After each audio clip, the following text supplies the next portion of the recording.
Good morning, everybody. News at 10. Back at 10. At 10. At 10. Come on. We did it. There we go. We did it. Unbelievable stuff. Loads to talk about. We're going to be talking about the Everton management situation. Two guys not two guy, the player, two different guys being linked with the job. One, well, both kind of steering clear of it, but we'll get into that. But there could be money involved as well. Money. Speaking of money, Man United are sniffing around for another Chelsea player. We'll tell you who that is. And also we're going to be talking about the Champions League, which is happening this evening. Loads of games. Also in the Championship, I'll be going to QPR Sheffield United tonight, so I'll go through some of the fixtures and some of the key games, one in particular which could mean the end of one manager. It looks like it's judgment day for someone. We're trying to get those 20 subs. We're trying to get the subs up on Ball Street. We want to get to 70k. If you can help us, then we've got a Birmingham bloke running on a football pitch. Here's the tease for it. Have a look.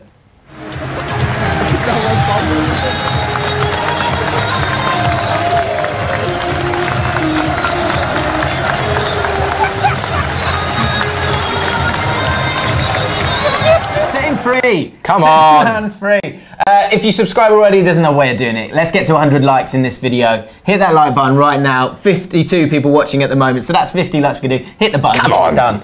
Right, let's get into the back pages and let's kick off with the Mirror. Probably the headline of the morning. As I said, they must have been delighted when they came up with that one. So Steve, I've got the back page. I've got the back page. Don't know why Steve, but Steve's the editor. It was Steve, the editor of the Mirror Sport, saying, Hyman Sam, brilliant. Allardyce admits he's interested in taking the Everton job. Of course he is. We'll get into that in a little bit more detail in a second. We've got Morata doing a bit of an embarrassing one for him. The Star, he's talking about it, and in The Guardian as well, denying that he's unsettled at Chelsea. He was quoted saying that he wasn't enjoying London because it's too big and stressful. What was Madrid like then, Alvaro? But you get like tapas and stuff. It's chilled. You get you don't get that sort of chorizo. Yeah, and you get a little. You get to have a little nap in the middle of the night as well, which is not siesta, getting apparently. to be fair, by finishing at 12:30, and then you can go home, go have a nap. Relax. You've probably got an absolute mansion as well. Anyway. Too stressful though. In the Express, lay off Lukaku. Mourinho tells fans striker is untouchable. What are your thoughts on this one? I can't really get my head around the situation. I don't really know what's going on. I was at the game on Saturday. I heard no boos. There's nothing wrong. Lukaku hasn't scored in a few games. He got an assist for the winner against Martial. Of course people aren't booing him. So the story is that Mourinho is telling fans to leave Lukaku alone, that he's untouchable. And in terms of leaving him alone, there's this idea that Lukaku was getting booed on the game on Saturday when Rashford was taken off. They were saying, don't take off Rashford, take off Lukaku. That feels like a massive leap in terms of them booing at Lukaku. I mean, I'm sitting here watching the reaction from United fans, and everyone's a bit like, confused. Huh? What? It seems like Mourinho might be made, because he's had a go at the atmosphere at the home games a couple of times this season and praised how good the away fans are. And I think he'd done the exact same thing at Chelsea. It seems like classic Mourinho, but I'm trying not to jump on that bandwagon yet. Let's see what happens. It's just a bit weird. Yeah. And of course, you might be booing just because of the fact, leave two strikers on and go for it instead of going get Lukaku off, not Rashford. It seems a bit far-fetched. Let's know your thoughts, especially if you were at the game. Did you hear any boos? Or is this just, just noise, lazy journalism? And finally, we'll get into this one as well in a bit more detail, but I want to get back to Allardyce and Everton first, and it's the title of the video today. Mourinho warned off Fabregas. Chelsea to give midfield a new deal after fresh interest from Manchester United. That's the Times saying that this morning. We'll get into that in just a second. But let's talk about Everton. And the fact that, so the two guys that I was saying at the start are Allardyce and Sean Dyche. Sean Dyche, great win for them yesterday against Newcastle. It's quite a poor game, but they got the win and they're up to 7th in the league. It's incredible. It really is incredible. Absolutely incredible. But the favourite with the bookies is Allardyce. Which out of these two? And let us know in the comments. We're going to get into the comments. Sean Dyche or Sam Allardyce, which one out of those two would you prefer at Everton if you were an Everton fan or if you are an Everton fan? I mean, on paper, for me, from an outside perspective, it looks very clear which one you would rather have. One is a step forward, Sean Dyche. One is a step backwards, Sam Allardyce. Sam Allardyce is not going to take Everton to where they want to be, which is inside that top 6. Whereas Sean Dyche, Ferguson said that I think 3 years ago, he said he was the best English manager in the Premier League. He hailed Sean Dyche, and he's been there for 5 years. In the current climate of managers, that's a long time. As I said yesterday, He's gone through 2 promotions, I think. He's got them to 7th now. He's working within his means. A little bit similar to Moyes in that respect, in that he worked within his means, he'd done well at certain points, and maybe Everton fans will be slightly apprehensive about that, but the other choice is Sam Allardyce, a man who's literally built a career on avoiding relegation and getting sacked within 70 days of his dream job. Yeah, well, I think a lot of people go, you know, Flav is the biggest advocate of Sam Allardyce, and he's trying to get him a job. I think he's his agent. But he is the favourite with the bookies. You know what you're going to get with him. You've seen what he's done at Bolton in terms of taking the club and pushing them forward. If he's got enough of those little gems, he's got to be devastated. He's saying that he's interested. That's getting out to the press. That's obviously on purpose. The problem he's got here, and the Independent have revealed this morning, Ed Malion, the sports editor, revealing that if Allardyce wants that job, he has to pay Crystal Palace £2 million because when he resigned from the post in May at Crystal Palace, he said that it was a kind of a, what's the word? It's like competition clause. You can't go to another competitor. And that clause is supposed to be set until July next year. So if he really, really wants that job, he needs to reach into his pocket and give. Come on, Mashiri will give him the little. Parish and Crystal Palace. Yeah, well, maybe that's the compensation that Everton will have to do, because for Crystal Palace, they would be in much better position, you can imagine, if they were able to. There's plenty of good comments from you here today.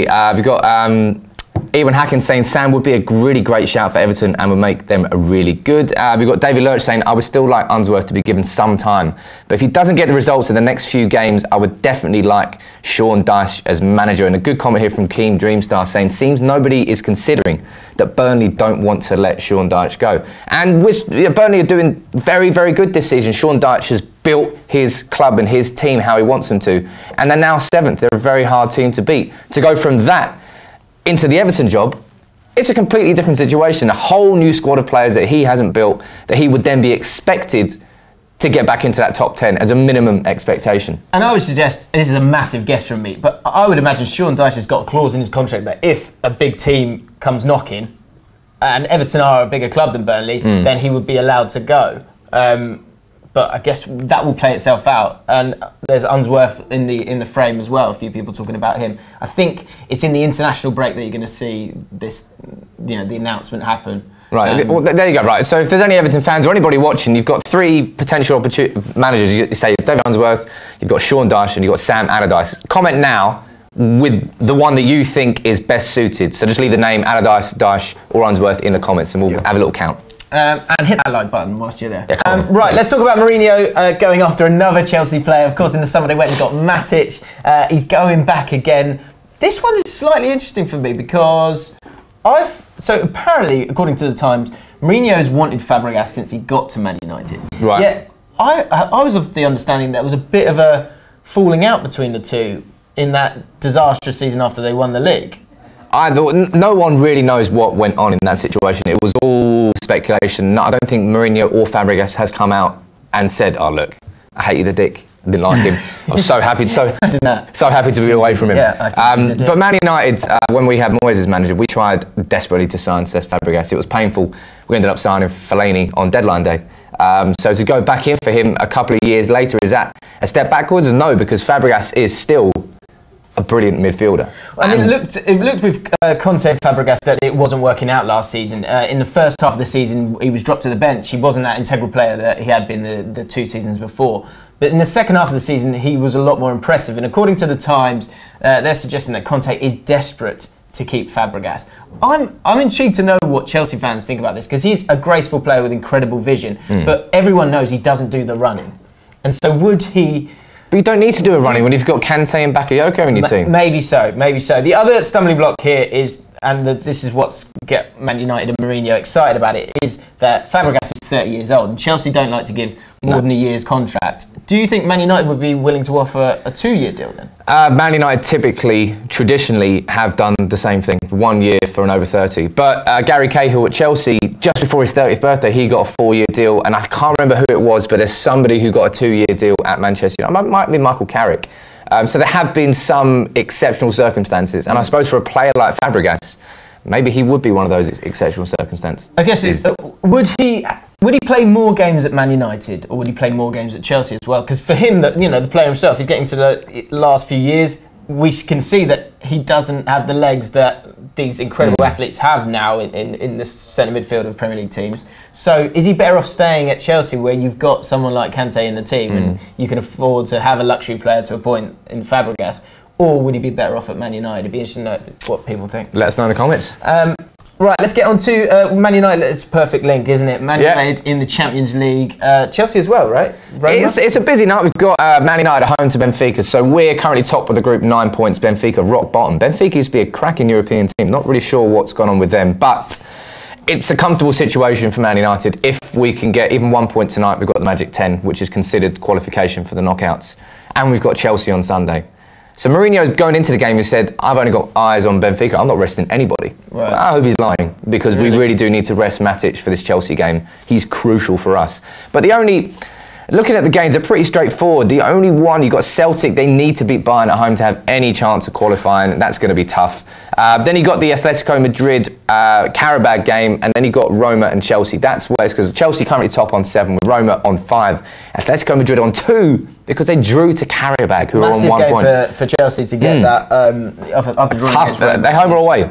They're away to Roma, which is not going to be a pleasant game. Yep. And Atletico Madrid should be beating Carabao. So that I don't know, but that's the only semi-interesting situation tonight. The bigger games are tomorrow. We're bringing the top headlines from those games tomorrow. In the Championship, it's a very busy day as well. My beautiful QPR are playing at home again. I'll be there tonight. We're playing against top of the table again. Beat Wolves on Saturday. We've got Sheffield United this week. The team that is so informed, has done so well under Chris Wilder.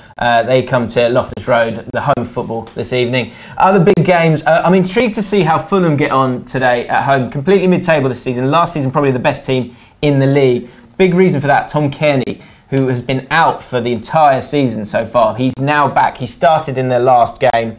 It'd be interesting to see if he can play 2 games back-to-back. But I would expect Fulham's form to improve quite a lot in the coming weeks and months. But Bristol City is a tough one. They're in great form. The big game, and what I was saying to you at the start of the video, that one manager, it's judgment day for him. It has to be Grayson, the manager of Sunderland. They're second bottom. They're at home against Bolton, who are bottom. If they do not win that game, surely there is nowhere for Grayson to hide. The squad, it looks tired and old. You've got Lewis Grabban up front, who from a Brentford friend of mine was saying that he was the only bright spark. And if Lewis Grabban is the only bright spark, I know he's done well at Norwich and had a decent career, but something's not right there.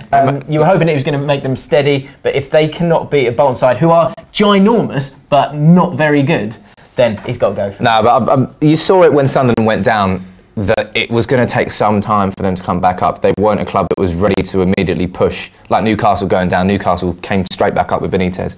That was never going to happen with Sunderland, but they're pulling a bit of, I don't know what they're doing now. They're really slipping. It is a tough league, but you need to get your act together, Sunderland, because you are far too big to be playing League One football. And at the moment, with only 8 points, it's not good enough. And Grayson, I like Grayson. I think he's a good manager, but you can, and they haven't won at home for a hell of a long time. But if you cannot beat Bolton at home, it's time to go, I think. Well, I think we've got Newcastle Fans TV, Lee Lawler. He's in the comments. He's enjoying watching Sunderland's downfall. I'm sure he is. Simon Grayson. There you go. Great pun. Thanks, Lee. That's genius. Right, one more story, but if we want to see the Birmingham pitch invader, we need another 50 likes. 182 of you watching. Hit that like button right now. We'll show at the end of the video. Maybe it's because nobody wants to see the Birmingham pitch invader. Maybe. But I want to set the Birmingham man free. So do it. Either subscribe or hit that like button. In the meantime, this is the story of the day for me. Chinese side. God, there's an advert in the way. Chinese side, Mexian Techand, give players a whopping 3 million quid bonus each for winning promotion. This is insane. Like, if you have any kind of skill, if you're a semi-pro footballer wasting your time in England, get over to China, because there is solid money to be made. There are pictures online. It's absolutely incredible of them. It's like DuckTales. I don't know if you ever saw DuckTales. Google it. They're on like a mountain of cash. Each player being given. Have you seen Breaking Bad? Yes. There's the part of it where Walt just like lies back on his money, just like, that's exactly what it looks like. So the one promotion, this is the amazing fact of it all, right? They're not even getting promotion to the Chinese Super League. They've got promotion from the 3rd tier to League One, which is the 2nd division of Chinese football, and every single player has got themselves 3 million. What are they going to get if they get promotion to the Premier League? That's insane, man. Absolutely. How many players are in the squad? Good luck to them. 30 players in the squad. 90 million.